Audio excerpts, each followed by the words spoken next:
Hello and welcome to Q&A Sundays. My name is Ashley Green, the Mind Reader, and today I'm answering the various different and interesting questions that you guys, the viewers, have sent in.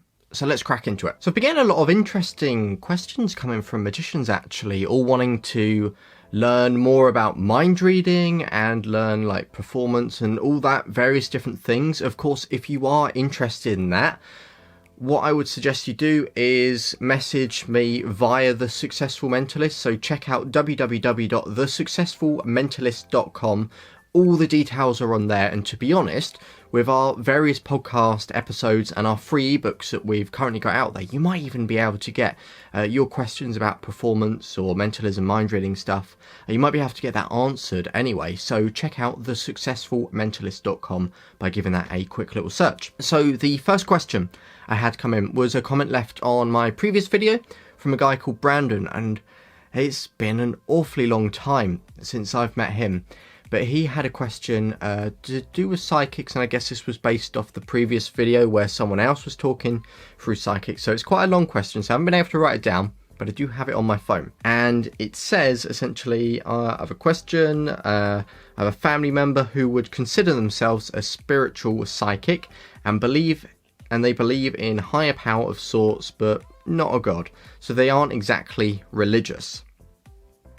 They don't have any training in regards to mind reading like a magician, but are able to close their eyes and tune into spirits and that. And give people hour-long readings with their eyes closed, pulling facts out of thin air that are true, and they explain things in depth. For example, like they know random things about people.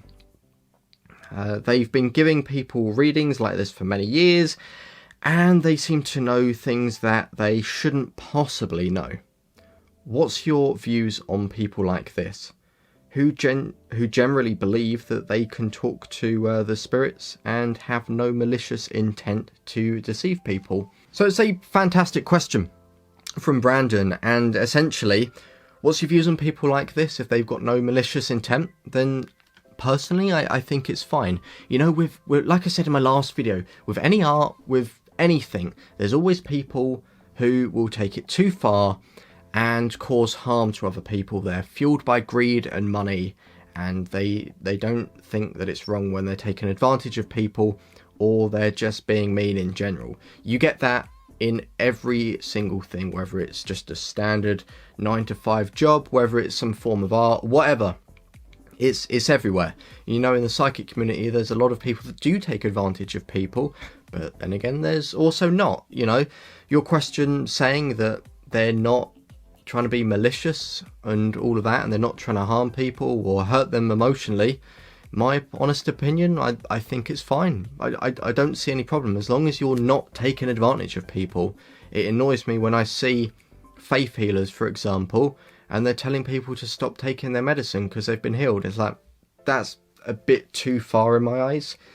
But when it comes to this sort of stuff, I personally do it. I give readings, and I genuinely use my intuition to be able to determine certain things. For example, my predictions page, Ashley Green Predictions, I've predicted various different things, like the World Cup, Grand National, certain numbers that have come up in lottery draws.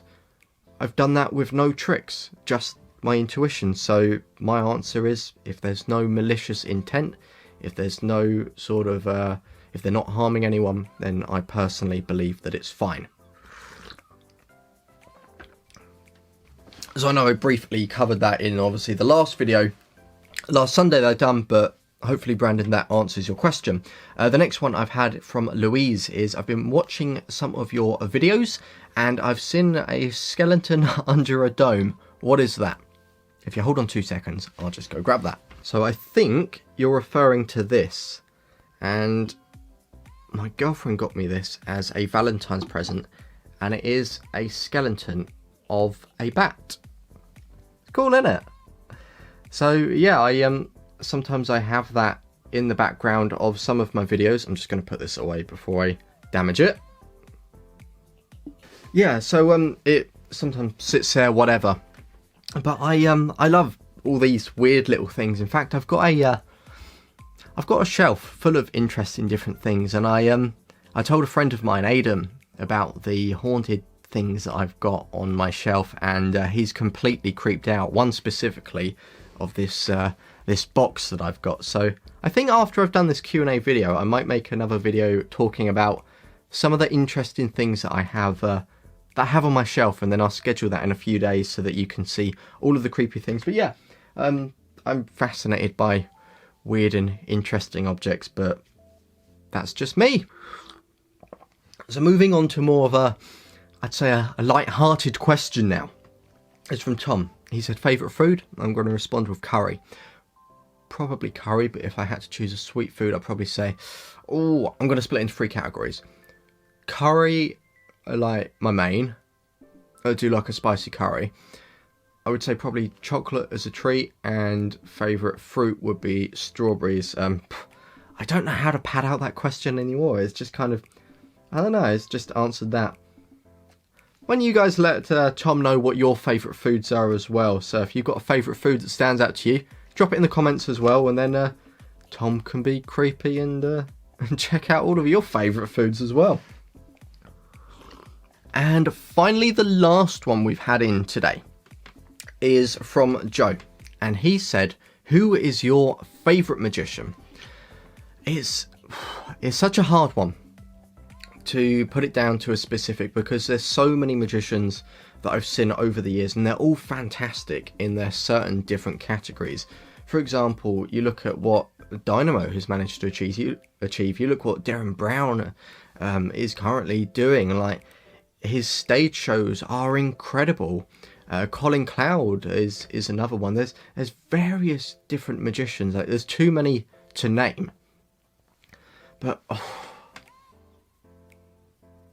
I suppose if I had to, I'm going to have to say 2. If I had to put it down to just a handful, or just 2, I would say I love the double act Barry and Stuart. I love how they're just so creepy and weird. If you don't know from that and all the things I perform, obviously I love that sort of stuff. So Barry and Stuart, and if you don't know who they are, check out their videos. They've done some amazing stuff on TV, and the stuff they've got online as well is fantastic. But also another magician that I love is Ben Hart. I just think his character and the way he takes you on an emotional journey when he performs is just something else. He's got that down to a T.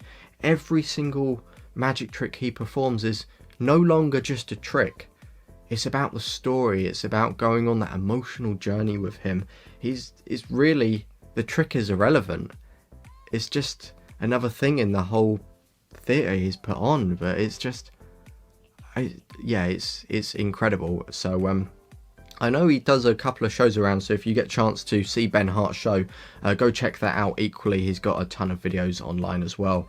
And his Britain's Got Talent act, I believe, is still up there, so you should be able to check that out as well. And go from there. Cool. So yeah, as always, it's been a kind of quick video. It's been all over the place today, talking about psychics, food, a dead bat, and magicians, but that's what you guys wanted to ask, so that's where it's led us. I've now got to think of a way to title this this video today, and of course I am going to film an interesting video based off Louise's question about the creepy stuff and the little bat there. I'm going to film one of the creepy things I have on my shelf, so keep an eye out for in a few days time. I'm going to schedule that through, so you'll be able to see that as well, and it's going to be talking about all of the little creepy things that I have and so forth. So yeah, if you haven't already, subscribe so you don't miss out on all the standard videos. In fact, I don't need to tell you what to do. I say every video, just make sure you subscribe and like and blah blah blah blah blah, all the usual stuff you usually do. But I will see you in a few days, and hopefully you don't get creeped out by the next video. See you guys, bye!